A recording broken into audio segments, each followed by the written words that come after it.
पर brain power, buying power. आपके पास, आपकी टीम में जो लोग हैं उनके पास दो भी होने की बहुत जरूरत है।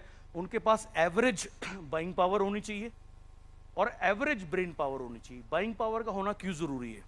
अभी क्या है, कल किसी ने मुझसे सवाल पूछा, आजकल बहुत यूथ यूथ यूथ यूथ, क्या यूथ?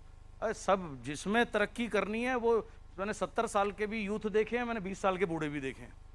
अब क्या है, 18-18, 20-20, 19-19 साल के लोग जोड़ देते हैं। दिल्ली में समस्या ज़्यादा दिखती है।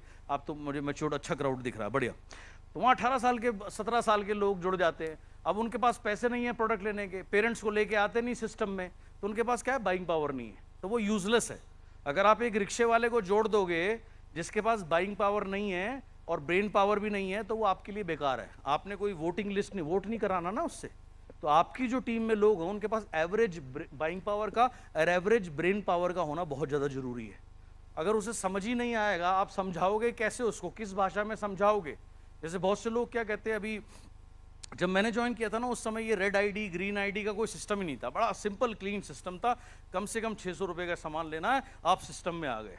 अभी क्या है, ये ऑनलाइन तो कर लिया, अब ऑनलाइन तो कर लिया, आगे आईडी क्या है, रेड है, अब वो ग्रीन नहीं हो रही। अब बोलो जी वो उसने जुड़ गया, सामान नहीं ले रहा। सामान क्यों नहीं ले रहा? उसे सिस्टम ही समझ में नहीं आया। उससे मैं बॉर्डर पे ले जाके जंग थोड़ी लड़वानी है मेरे भाई।